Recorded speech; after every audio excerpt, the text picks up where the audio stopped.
participate and help districts do superintendent searches.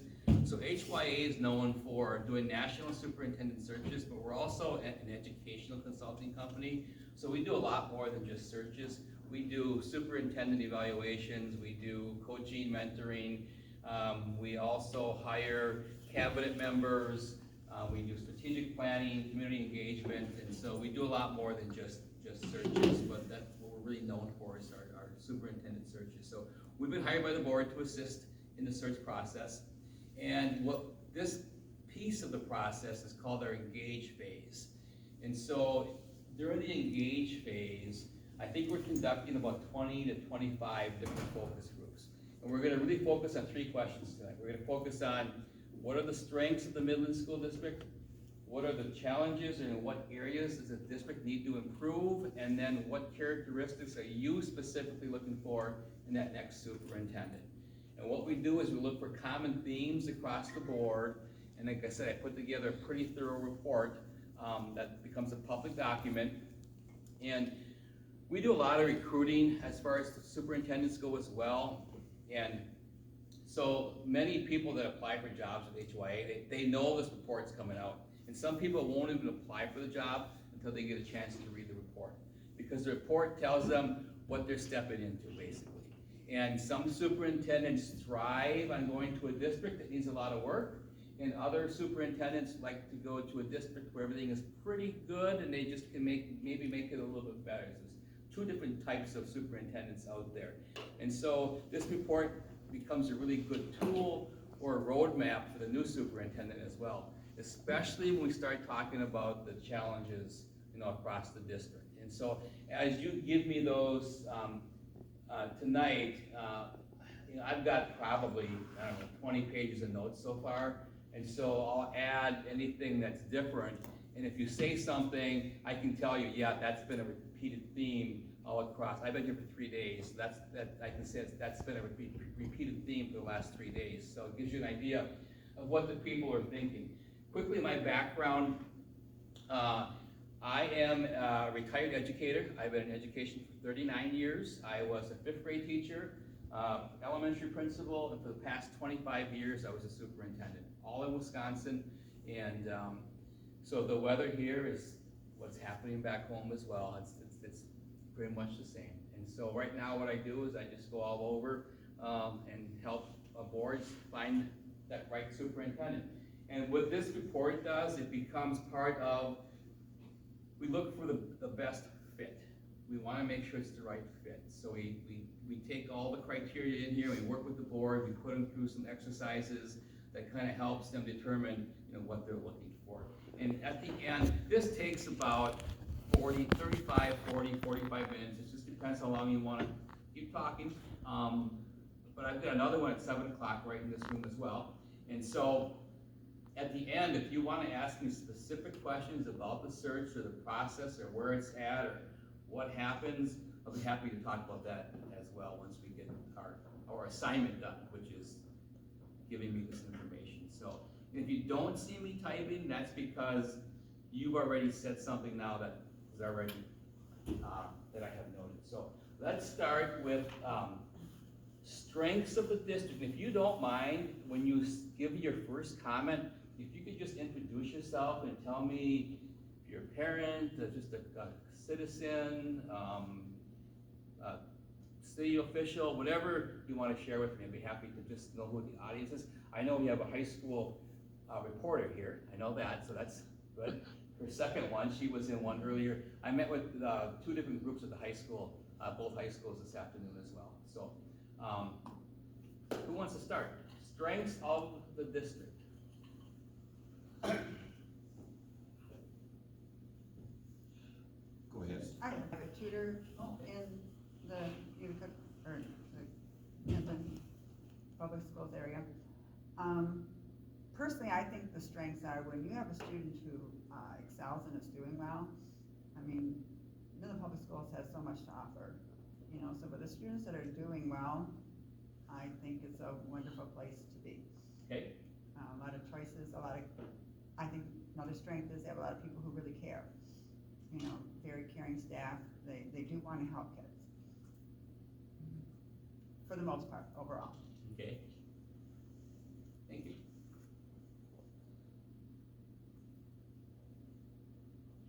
At this point, it's fairly well funded, and the facilities are good, and, a lot, as she said, certainly lots of options for those who are on the gifted side.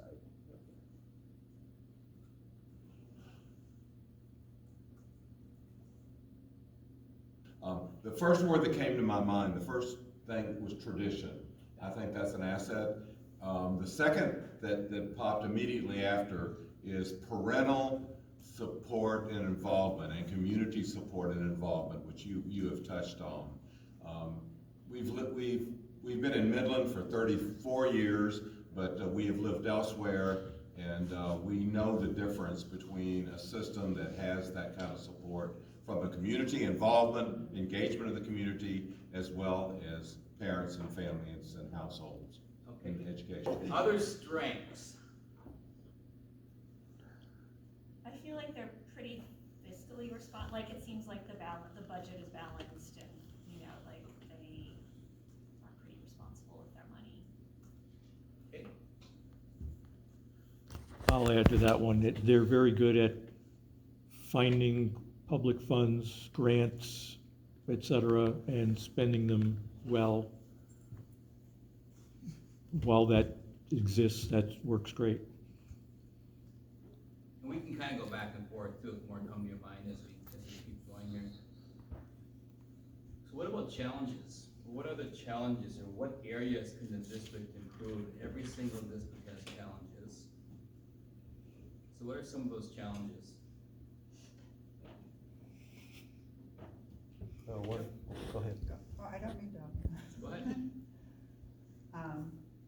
For a long time now, and not just Midland, but in most districts across the country, literacy has been an ongoing issue. Before COVID, I think Midland Public was about 60%, maybe the fourth graders that could read on grade level. After COVID, I have no idea what the score is, but I'm assuming it would be that or less. For a long time now, we've known how to teach children how to read, but most districts have not used those methods because universities teach teachers a different way of teaching reading. What that means is that a significant number of kids in school settings are not being taught to read the way the brain is wired. Michigan Department of Education has now addressed this issue. They have published a handbook on what's called dyslexia. Okay. For years, schools all across the country have balked that term. Now it's come to light that dyslexia is very real. It needs to be addressed because it affects a huge part of the population. There are a number of people in every single community who have average or above average intelligence and struggle with reading and spelling. To do that, it takes pretty much revamping how reading is taught. This district needs a superintendent who is aware of that handbook, is aware of what it says and what the implications are. Just a couple weeks ago, there was a group that presented to the board about literacy. That word wasn't even mentioned.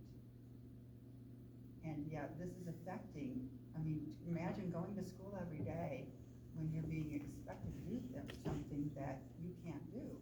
And then imagine how you would feel if the methods that you need have been in existence for decades and just not being used.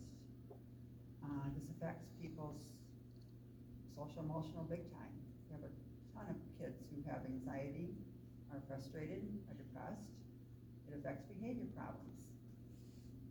We need to do something for all these kids who have these conditions. They can be identified very easily.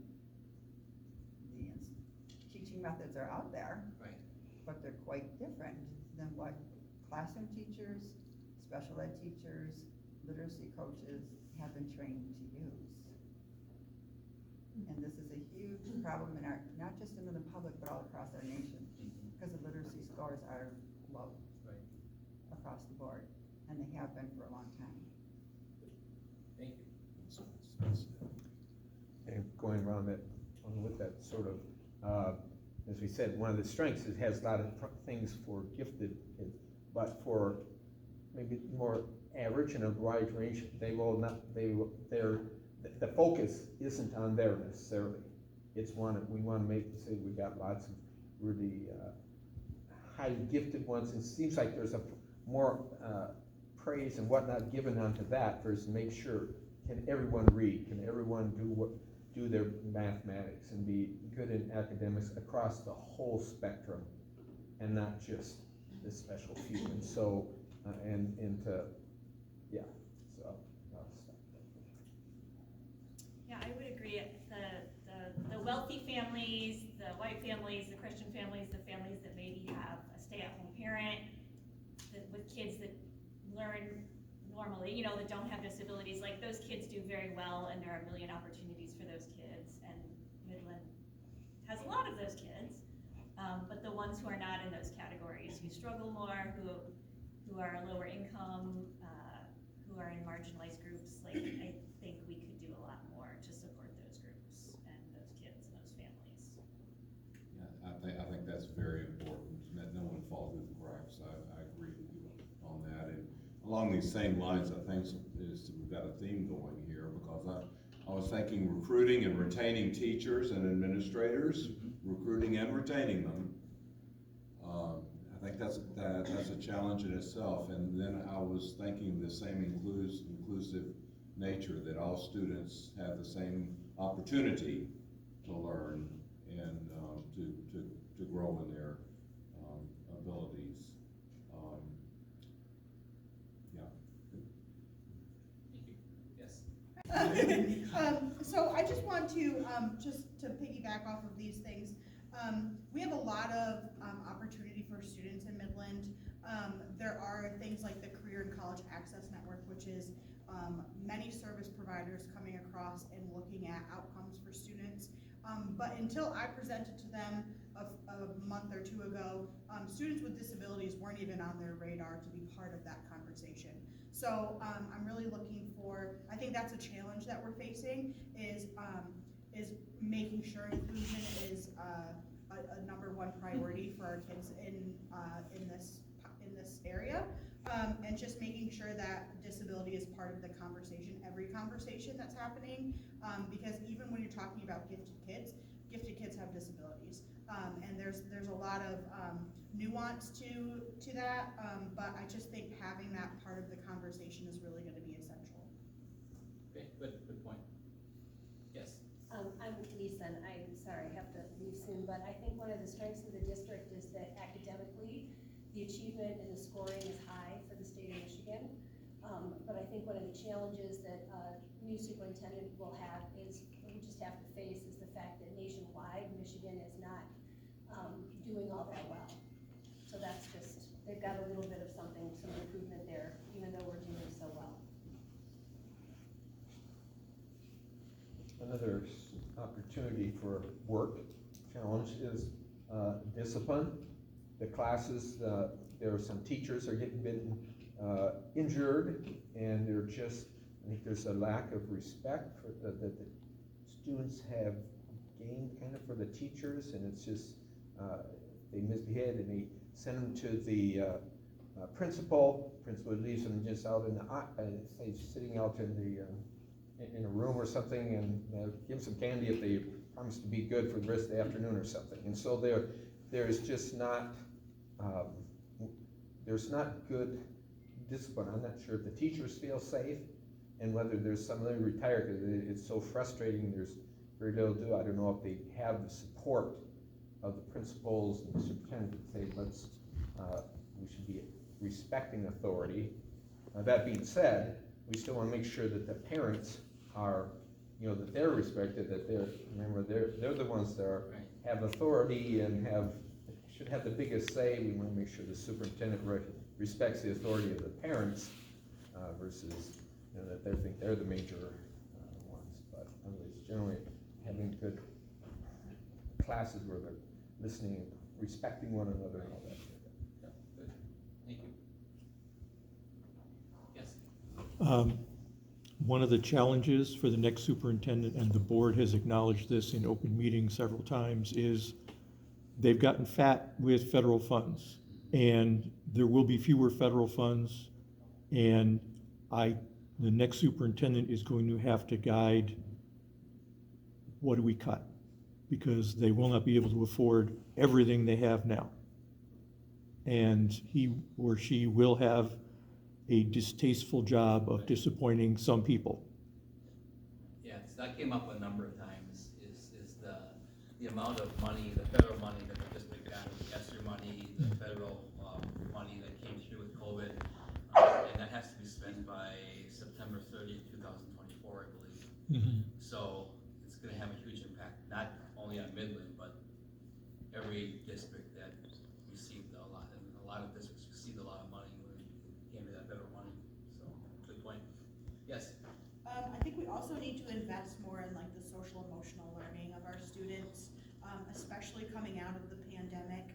We see a lot of students suffering with, just not being as mature as we would think that they would be at their age group. And so maturity, social emotional learning, and some of those soft skills, I think, are going to be really important for us to build in the students. Because that's something that they really missed out on because of the interrupted, the COVID years.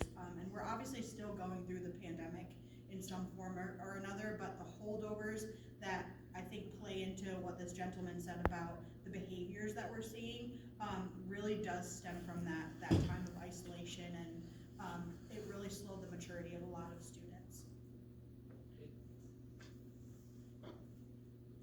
One other area, I'm Jenny Schulke, parent, grandparent, community member. One area I think is we focus, it kind of goes along with the gifted, but the idea that not every child needs to go to college, and that are there enough trade programs, and that and make sure that everyone realizes that's not the second class. It's as equally important as someone going to college. That we make sure that we don't look down on those students because they are interested in a trade and don't want to go to college, or are not able to go to college. There are a lot of people in that position, and to not look down on that, but make sure that there are opportunities for them to follow those trades and be prepared for them. I feel good about it. Yes. It is rather ironic that the illustration of that is the high school got shut down for multiple days for lack of a good HVAC guy to fix a gas leak. It's like, guess who keeps the wheels on? That's right.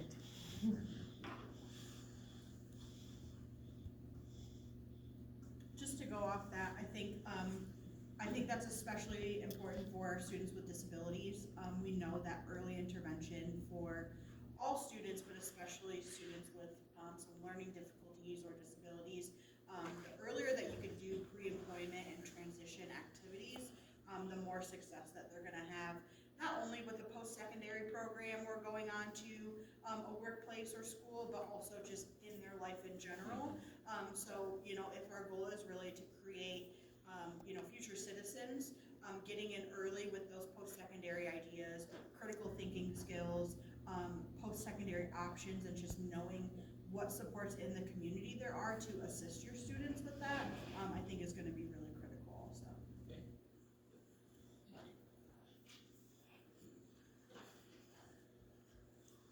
Other challenges? I want to add another add something what she said, maybe brought something in mind, not only of how we want to teach, the kids should be taught how to think, and not what to think. In other words, that they're trying to programs say, hey, you should be thinking that you should, adjusting in what ways they ought to think or what's acceptable, so that more general how to think, so they can examine things themselves, make some decisions. Like we mentioned, they're going to need to be doing that to say, how do you evaluate and understand how to think, not that they're trying to what specific things, you're supposed to think like this is what Midland people think like, or whatever, that's so critical thinking skills is very important. Yeah, I think a very important component of that is media literacy, especially in a time now where anybody can put anything out on the internet and they can make it look very legitimate. Having students have the skills to deduce what is real content and real information and what is fact versus what they might be coming across that looks really good, sounds very promising, but it's just not true. And there's just a lot of skills that we can teach to have kids be able to review that information themselves and make determinations on what they're reading. All of that goes back to being literate. Absolutely. When you keep students at a third grade level, year after year, after year, after year, you're not gonna achieve any of that. There is nothing, the cornerstone of everything everybody's talking about is teaching children to read. And you have to teach them to read the way the science of reading is showing kids need to be taught. It's not happening. That needs to change. There are too many kids who could learn to read if the methods were different. The handbook about dyslexia needs to be understood by the superintendent. And knowing how to implement that is equally important. I cannot stress that enough.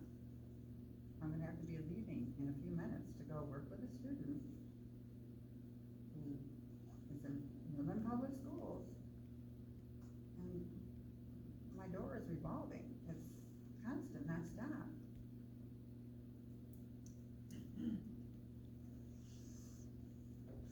Good, thank you. Thank you for working with them. The methods are there, I'm just saying that. But the mindset, that whole shift, that this is the school's, it's not the Legacy Center's job, it's not United Way's job, they can do it, no, it's the schools. This is very real, it affects a ton of kids. It affects the parents. If the parent doesn't have a good experience in school, you're not gonna have a parent who's very supportive of the district. Right. You wanna talk about behavior problems? It's also All an kids, equitable thing. all kids would rather be bad than look stupid. And when you're trying your best, and you're being accused of being lazy, or uncooperative, or what, no. It's the cornerstone of everything for expected, they can't do the math, they can't do the science, they can't do the social studies. It's gotta change. Okay. Other challenges? And I'm sorry, but I That's okay. Keep on doing what you're doing. Thank you for what you're doing, sorry that I have to Okay. stop. What characteristics? What are you looking for in that next superintendent? Just really quick, could I say something about what we were just on? Sure. So I tutor some kids who are moving from other countries, specifically Korea is kind of mainly who I tutor, Korean kids. But I'm sure there are many students who are moving from other countries whose first language isn't necessarily English, and who are nervous about having to learn English in a new school. And like she was just saying, like the Legacy Center is where a lot of them go. Oh, the school just got closed for tomorrow. You gotta love technology. I used to have to wait at the bottom of the screen. I know, Torturous right, amounts right. of time. Okay, but Well, there's the answer to your question. They did it in the forecast. oh, very excited. But I think it would be really helpful if English tutoring was offered to students one-on-one through NPS, rather than them having to go to an outside source to learn English, especially for their classes. And then another thing that I've kind of observed, I guess, as a high school student, and I'm constantly being around high schoolers and their opinions, and kind of a pattern I've seen is that a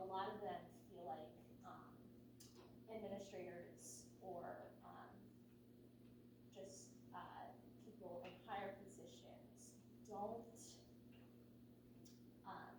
not in my words, this is in someone else's words, but don't care about them that much. And I think it's really important that the students know that these administrators do care about them and do want them to succeed and are concerned about their well-being, etc. I just think that's why a lot of students have a little bit of resentment towards administrators. Okay,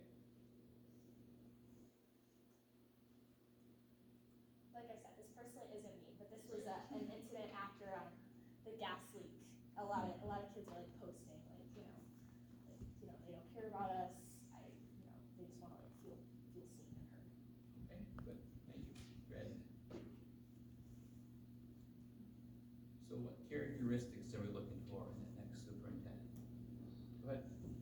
Authentic inclusiveness.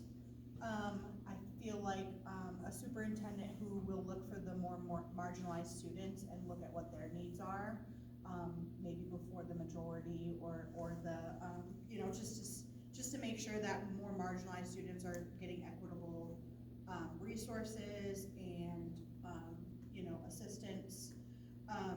Knowing about least restrictive environments and how that helps students with disabilities and students in general with their learning.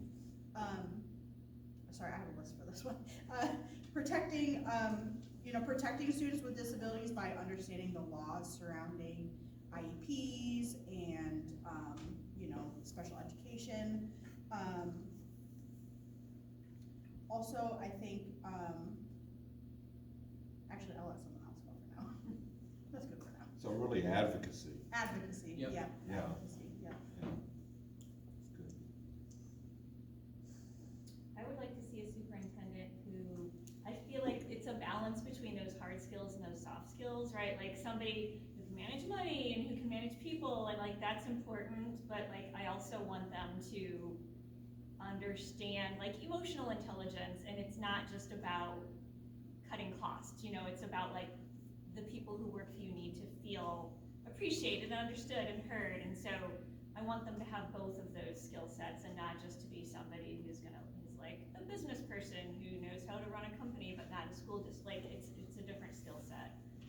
And I think to be a good manager, I don't think you always have to be sort of the stereotypical like corporate manager who's like, hardcore, dynamic, like out in front. Like I think you can lead from behind. I think you can lead by example.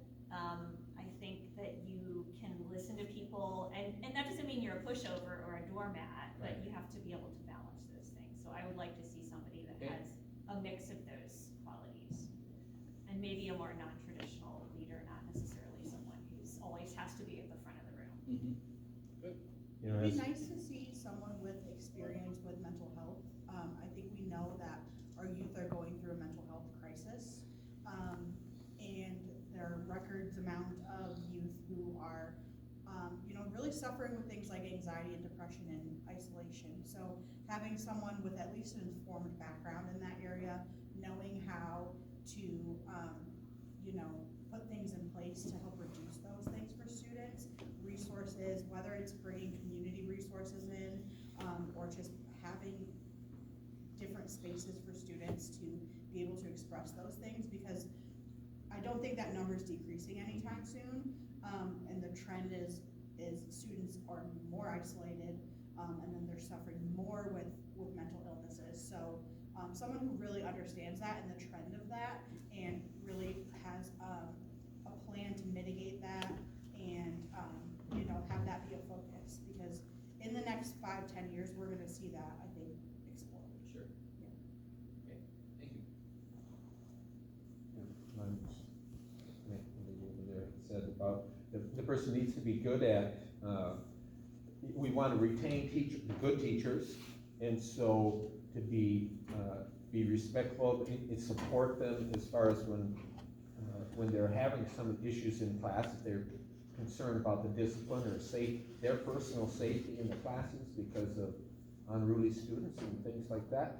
that they be able to be supportive and try to help, that they feel that the teachers feel enough supported, that they're not thinking, hey, I'm out here alone. So it's that being a kind of a supervisor. I don't know if it's the principal does that more, or this, I guess I could be off on this, is whether that's more of a superintendent's job, or if the principal has that, more of that position, but at least be supportive in that, because we do want to not have a lot of teacher turnover. Right. And like that, so we want to have, most likely this is going to be an experienced person, and see, okay, what kind of teacher retention history do they have that they're able to maintain, or that they've maintained over their recent career or whatever. Yep, good, thank you. Sort of stepping off of that, I think it would be kind of cool if there was like a request system for teachers, to be able to request specific, like hand sanitizer or tissues for their classroom. Because I know a lot of teachers at my school who have been like offering extra credit for basic like hygienic items, to students. Like, will you like bring in tissues, you get 5 points of extra credit. Like, that shouldn't be necessary, that should be happening, and those kind of things should be provided by the district. So I think it'd be really nice, and sort of a way to show that the teachers really appreciate them, if they can just request these items at any time for their classroom. Don't even get me started. No I'm a former superintendent, and you start giving extra credit for bringing in tissues, and it has nothing to do with that's good. Yeah, that's not Well, happening. that's an issue already. No, but that's a great point, thank you. I mean, I don't mean to rat anybody out, and I know, that all I'm saying is that shouldn't have to happen. Like, that there should be money for those things. Right, absolutely. The other thing I'd like to see, that the superintendent to be supporting and encouraging transparency with the community, making sure the information, say, that the school board is reviewing, that's not only just for them, that we're gonna have to go through Freedom of Information Act kind of stuff to be able to know what's the school board reviewing. That information should be well shared with the community. We're the taxpayers, we're paying for the things. Why is it that we have to go through so much pain to be able to find out what's going on, or they're discussing? So it's sort of let the community know some of these things. That will encourage involvement. I would think they're certainly supportive if people can find out, well, what is going on, versus having to go through hoops and pay money to be able to find out what's going on.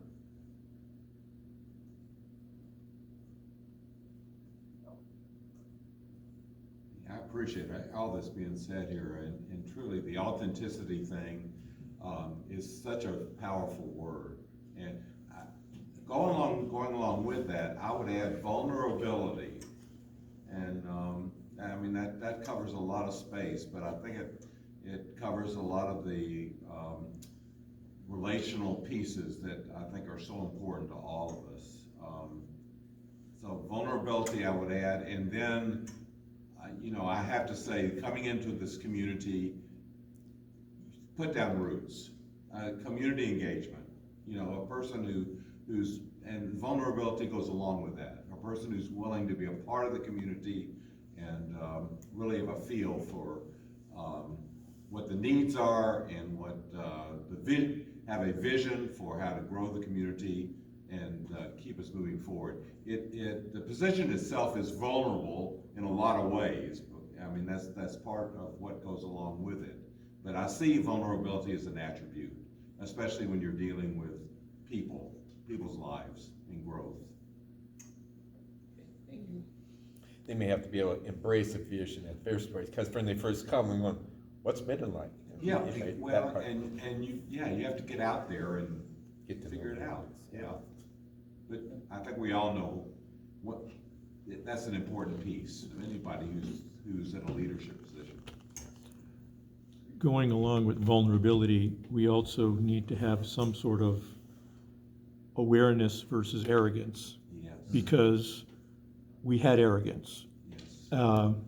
And in the midst of your writing up your report, when the new candidates do a search, unfortunately, one of the things they're going to find is the whole furry controversy, which could have been minimized, but instead the superintendent doubled down and blew it up, and it was global. So someone who has enough media sense and vulnerability to get in front of something and not let it go ballistic, because Midland looked ridiculous in the midst of all that. When was that, do you remember? It's 2 years ago. It's still out there. And it didn't have to be as bad as it was. Literally millions and millions of views worldwide. What's wrong with, who are this place? Yeah, embarrassing. So if you're not aware of it, Oh, I knew about it, but Okay. I wasn't sure when it was. Yeah. What talk show was it on? Talk show? Jim Fallon? So, yeah, Jimmy Fallon. lots of them.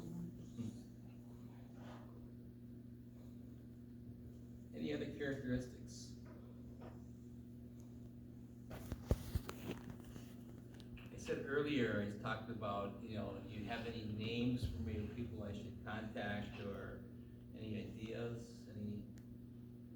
Maybe you don't know the name, but maybe superintendent in X district. Any? I won't have a name to pass on or somebody else I know, but I have to make sure I got the name. Okay. right, so I'll chat with Yep. you later. Okay. That. Or maybe I thought of one other thing here too, was when we grew up, you would opt into things. You weren't just automatically, say if there's special programs or things like that, and versus that you're automatically opted in, and the kids are expected to bring a sheet home or something for the parents to, if they want to opt out.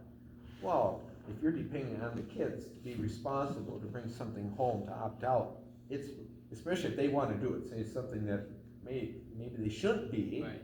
but they want, hey, if I take it home, mom and dad will say no, so I'm not gonna do that. But if there's opting in, then the parents can have more, they have more say in it, and so it again puts responsibility for them, for the parents, and to encourage involvement, so they do know what are the things going in, so don't generally have a program for opting in versus that you have to go through hoops or things to opt out.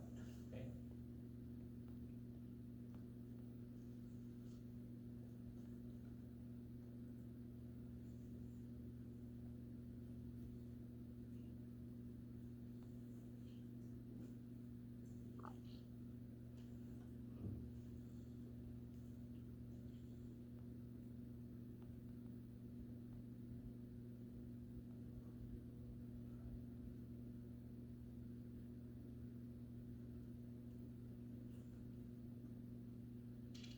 Other comments? I think the next superintendent would also be very useful if if they got some community engagement beyond, somebody said this was well communicated, okay. It doesn't look like it was well communicated, and Sunday night was the same thing, and with 4 people there. So, and those are the only, this is the only public one, period, officially. School board meetings, when the masks were there, we had 100 people, now we get 6, 10, 2, there's 7,000 students, and there doesn't seem to be a lot of people who think they need to care.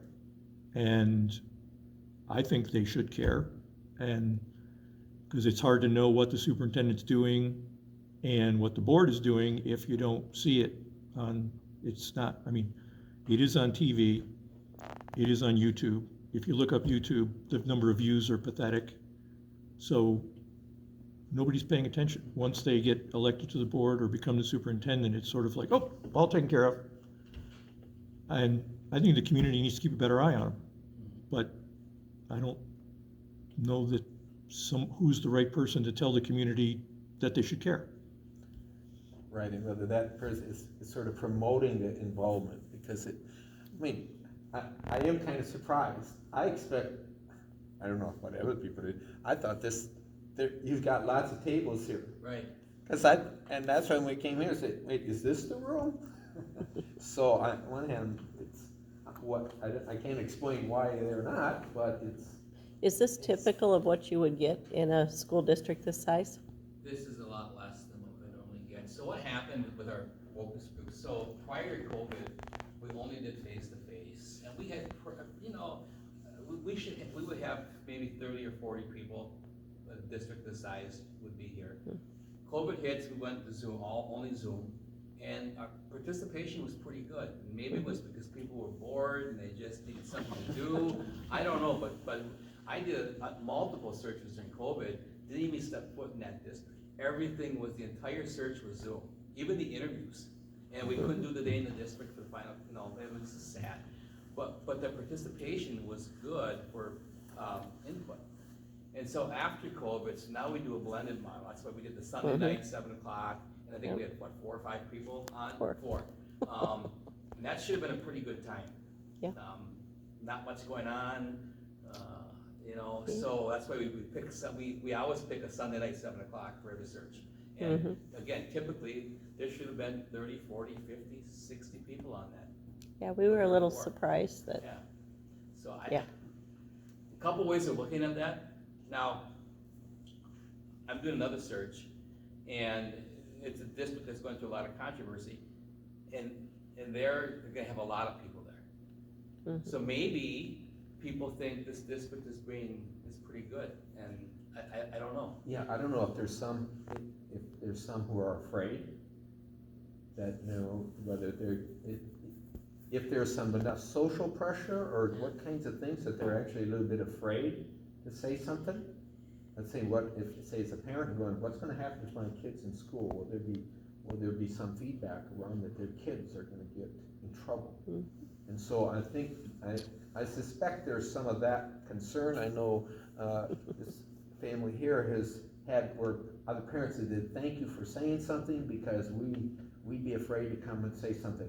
Our jobs might be at risk because of who we have in the school board, things like that. So there's some hidden pressures that we may not fully aware that can be going on, that either people could be real, sometimes maybe it's not, but it's maybe perceived, and that's sufficient to cause, you know, say, why should I take a risk? I got enough issues going on in our lives or whatever, so. Yeah, and the other twist too is, I think we had about 1,400 people take that survey, which is, that's pretty good. And so maybe they think, I took the survey, why do I have to come to a focus group? You know, I don't know. But I'll also tell you that we have done over 20 focus groups, and I don't care if we have 3 people or 100 people, I've got so much information. I don't think having more people, I'm going to hear anything different. But this room was packed. I really affirm all of y'all being here, and I've learned a lot by being here and listening. So I do think this is very representative. And we appreciate that you as a firm offered this.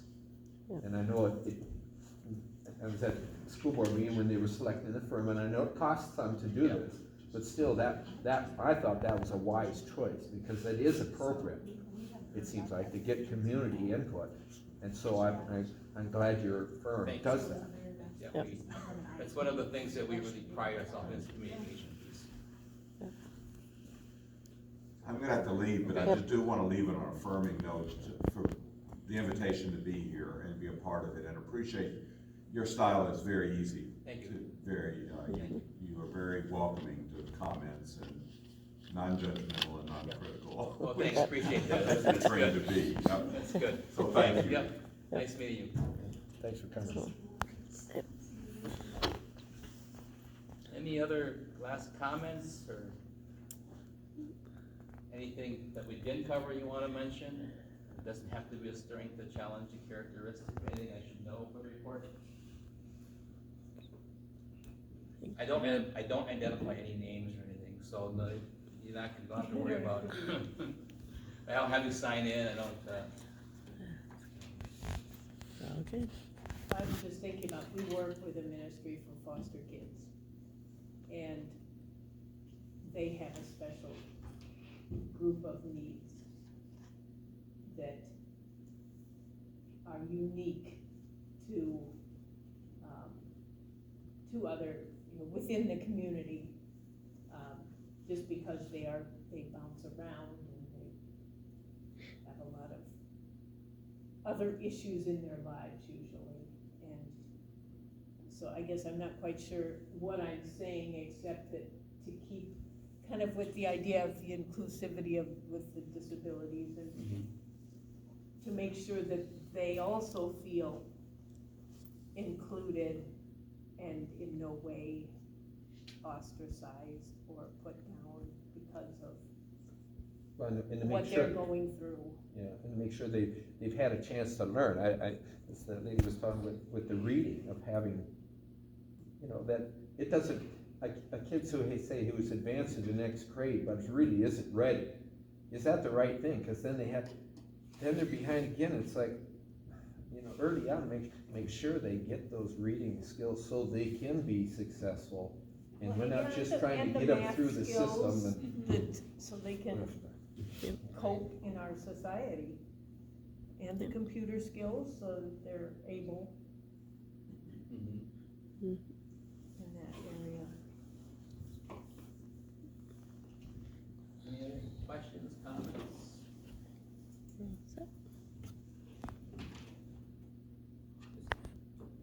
right, thank you. That's good. We're good. We try to do it in 45, but sometimes we go over an hour. I met with retired teachers yesterday morning, and that could have gone a couple hours. That was a Well, good that's session. good.